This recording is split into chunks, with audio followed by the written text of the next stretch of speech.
Hey, what's up, everybody? As you can see on the shirt right here, I am doing my much anticipated review about the MCU's version of Fantastic Four. And at first I kind of had like my doubts about it, only because the last version of Fantastic Four, which was done 10 years ago, was a total travesty and train wreck. However, I don't want to give it away for those that haven't seen it, but I will say it was actually a lot better than I thought it was going to be.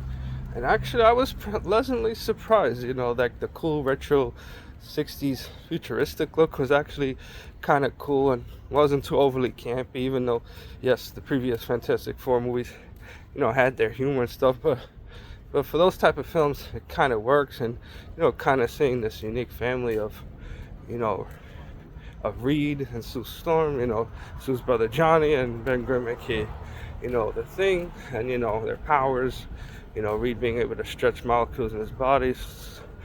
Sue can produce force fields and has the power of visibility. Johnny could turn his body into fire and fly, and Ben has a body makes him strong and has rock, you know, solid body. And of course, in this particular version, it's the first installment of Phase 6 of the MCU, and I won't give it away, but it sets up the new direction of where the MCU will go next. I mean, maybe if there's one minor complaint I would have against it, it kind of felt like to an extent it was slightly remaking the Rise of Silver Surfer story, where, and gender swapping, Silver Surfer from a man to a woman. However, they did a much better job with Galactus, which I was, very, happy about, and you finally get to see, Sue and Reed's son Franklin with his own unique abilities, but I won't give it away for those that haven't seen it yet. And I will say it's definitely a lot better than thought it would be. I was pleasantly surprised.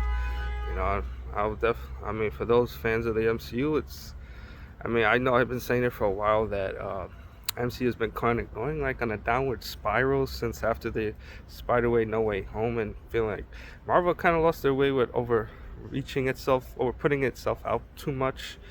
And I would say a somewhat step in the right direction, and hopefully it could pick up from there. And that's pretty much all there is to say. So, oh yeah, of course, in MCU traditional style, there's always the mid-credit scene, but I won't give it away for those that haven't seen it yet. But it sets up, like I said, sets up the rest of where the MCU will go from there, and that's that.